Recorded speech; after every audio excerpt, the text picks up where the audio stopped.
Okay, so it's given on igniting the mixture of acetylene, it is C2H2, and oxygen, 200 centimeter cube of carbon dioxide is collected at s.t.p. Now, what do we have to calculate? So, calculate the volume of acetylene and oxygen at s.t.p. in the original mixture. Okay, so basically we have to calculate the volume of acetylene and oxygen at the initiation of the reaction. So let's first of all write down the balanced chemical equation.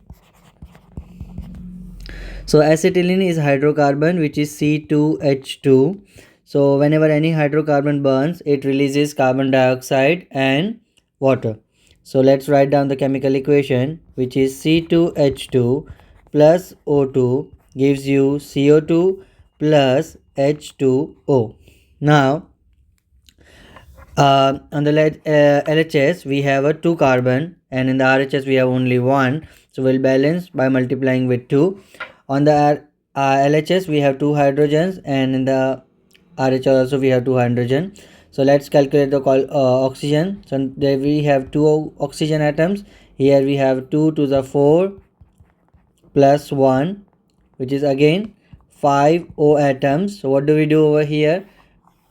Shall we multiply O with O2 with 5? No, we have to multiply 5 by 2, because 5 by 2, what is O2? O2 is nothing but 2 times oxygen, O. Yeah, so 2O, so which is nothing but 5O. Okay, so we'll multiply 5 by 2, but as we cannot have fraction over here, what should we do? We should multiply whole equation by 2. So if we multiply whole equation by 2, what will happen? It will comes 2C2H2, this 2 and this 2 will get cancelled, and we'll end up with 5O2, will give you 2 to the 4 CO2 and 2 H2O. So here we have a balanced chemical equation. Now as per the Lussac law, all gases bears a simple whole number ratio. So it would be 2 into dash, 5 into dash, 4 into dash, and 2 into dash. Okay, now what is given to us? Given to us at the end of the reaction, 200 centimeter cube of carbon dioxide is collected. Okay, that is total volume is 200. Now 4 into, let's suppose A is equals to 200.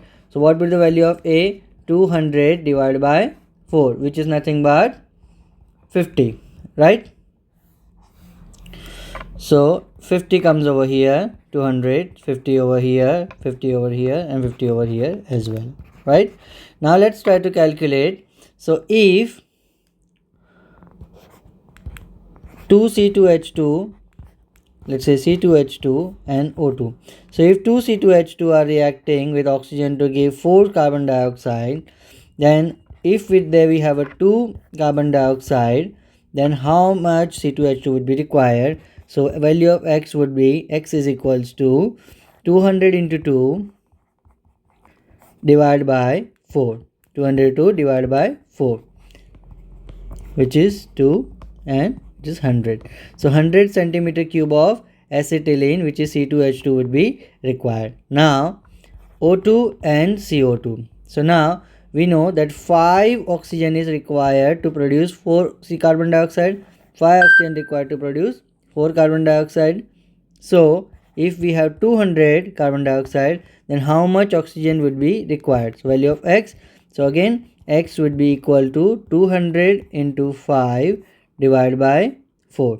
Okay, so 4 D and 5 5 is 25. So 250 centimeter cube of oxygen would be required to produce 200 centimeter cube of carbon dioxide. So when 100 centimeter cube of acetylene and 250 centimeter cube of oxygen reacts, they produces 200 centimeter cube of carbon dioxide.